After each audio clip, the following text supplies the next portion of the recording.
Our next candidate is the Honorable John Liu. Sure. John Liu.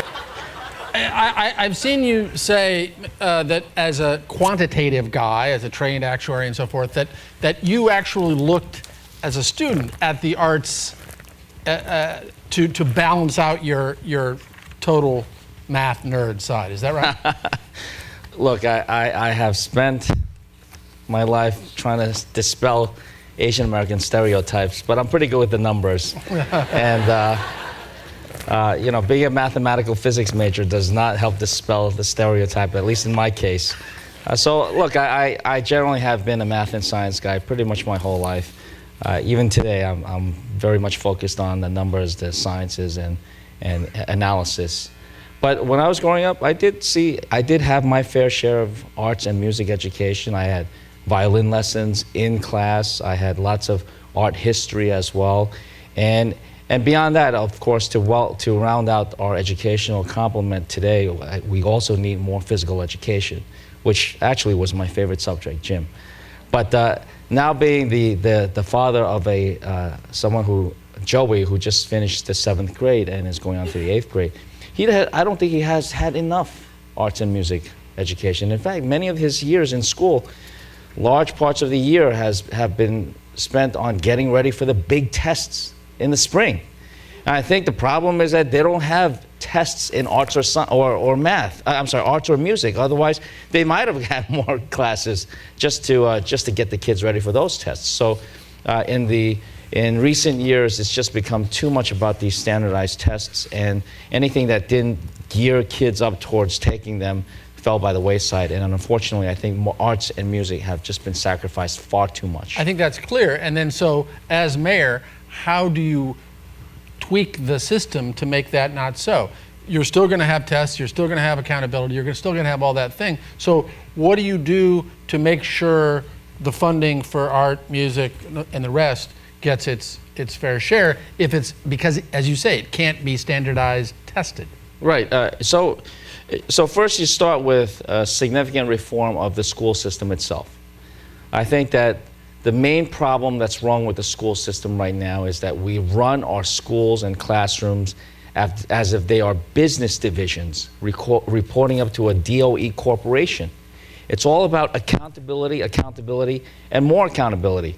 Numbers and statistics that have to be constantly reported up to corporate headquarters at the Tweed building, and it's just lost a sense of learning environment in our classrooms. We need to restore a holistic learning environment, and that starts with having somebody who has a background in education as chancellor for our school system, as opposed to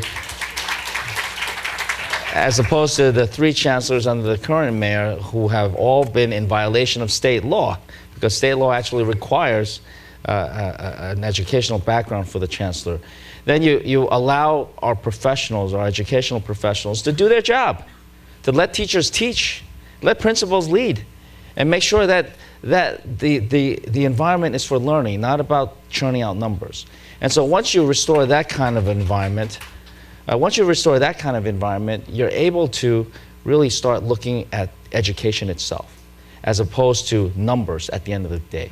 Our schools are not factories. Our teachers are not assembly line workers. Our kids are not widgets coming off of that assembly line. They are individuals that need well-rounded education. And under my plan of educational reform, we are going to achieve a system that focuses on learning, not test taking. Now, I'm not saying that we're getting rid of standardized tests. I do believe that at the end of the day, we still need standardized tests. But it's a question of what you do with those results. I mean, nowadays, it's not, the results of tests aren't used simply to gauge the student's progress or achievement. They are used to make decisions about whether to close entire schools. For a number of years, monetary bonuses were paid based on those test scores. And so you had a very highly leveraged situation where the perverse incentives existed. No matter how much you tried to guard against it, there was always going to be some pressure to get the kids to do better and better and better on the test scores, even if it didn't really mean that they were learning better. So the reduction in the emphasis of what you do with those test scores, I think, will help restore that learning environment and then allow us to focus on the well-rounded education, specifically with arts, music, and physical education. And where do you get money from that? There is plenty of money in the school system. It's 1/3 of our city's budget, $23 billion a year. And what I would do to get rid of to free up some of that funding to provide arts and music education, which I do believe is critical. It is critical. It actually inspires people, it inspires kids to go to class. Kids aren't always going to class for math and reading. They are going to class because there are fun subjects, and arts and music have always been among the fun subjects. And right now we're spending 1.5% of that 23 billion on arts education, generally defined, broadly defined. At the end of your first term in office, what would that be? If not 1.5%, 2%, 3%? Well, it will be more. And the way we're going to get that money is to get away from the Department of Education's current mindset. I am a believer that the Department of Education should engage all its stakeholders. That means engaging teachers, principals, parents, and community activists. Right now, the model for the Department of Education is if they need advice or they need more information to fill some kind of knowledge gap, they don't go to any stakeholders. They go nationally and find the most expensive consultants around to bring them to New York City to then help them fashion the solutions and wind up paying. I mean, the contract budget, the consultant budget for the Department of Education is now approaching $1 billion a year. That's a lot of consultants. And as my audits have shown, we have seen a huge amount of wasted money in programs, in systems like ARIS, which was supposed to, according to Chancellor Klein's own words, revolutionize education in New York City. It turned into a system that nobody wanted to use. $80 million there, $67 million for another system that has not worked, the special education student information system. So there are all these systems that have been created by these consultants that are not barely worth the paper they're written on. So there's plenty of funding that's available to be freed up to prioritize for arts and music education. And to answer your question, in year one of my administration, we would certainly see a return to much of the arts and music education. And it wouldn't be necessarily just in the classrooms. I'd look to partner with some of the cultural organizations and institutions that we have. We have tremendous world-renowned cultural groups, cultural organizations right here in New York City. When I was a kid, young audiences is something that I'm very familiar with. We used to go to performances and concerts with young audiences. That's an example of an organization that we should nurture with city funding and allow them to partner with public schools to get kids the kind of well-rounded education that they deserve. Well, and in fact, those partnerships of schools with outside cultural organizations have increased in number a lot. Huge majorities of schools now have them. Meanwhile, the funding, those aren't free. It sounds like a free way to get arts education back in school. That's why I said supported with city funding, those organizations, supported with city funding. Now, you mentioned the Tweed building, and that reminded me that it was originally proposed as a museum. Museums were proposed for the World Trade Center area. All of them are gone for one reason or another. And that's partly because the city didn't fight for them and the city didn't allocate money for them. What would you're the controller, I don't know how much power you have to actually allocate funds for one thing rather than another, but as mayor, I'm going to ask you that question, I've asked others, can you envision allocating 1% of the city's budget to supporting the nonprofit arts institutions, all those different ones that you've just referred to keep them alive and vibrant in this city? So I, as comptroller, even though I am the chief financial officer, I'm not part of the budgetary process. That's between the city council and the mayor. And if I start allocating funds to this organization or that group, I think the mayor will sue me once again. So what He's not your friend? What was that? I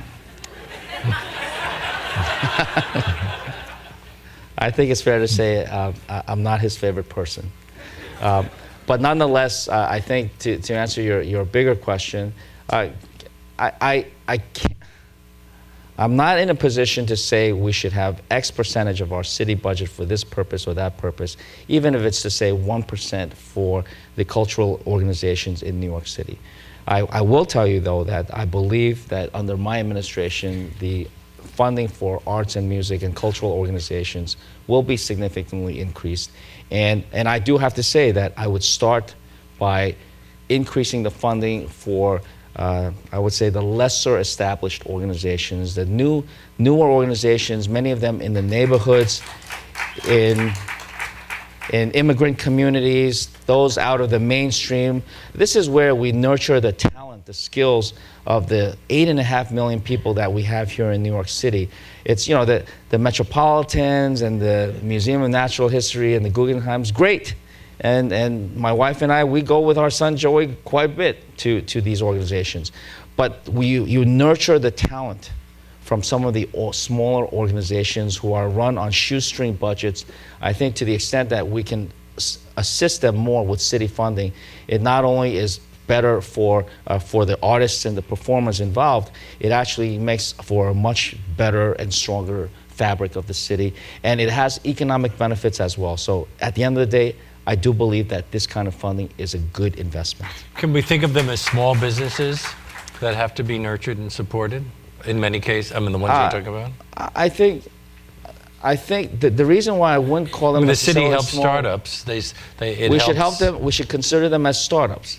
But once you consider them small businesses, that you see, you have a whole new standard that's being imposed.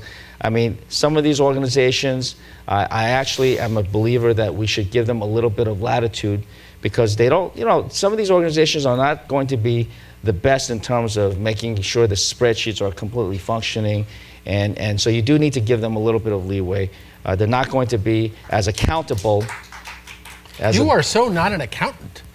And I mean, the leeway to I am not an accountant, believe it or not. I am professionally, and this is what makes me different, right, from the rest of my rivals. I've spent most of my adult career in the private sector, and yes, I am an actuary, which is just like an accountant minus the personality. John Liu, thank you very much. Thank you so much. Doce. You're welcome. Thank you. Thanks. Thank you very much.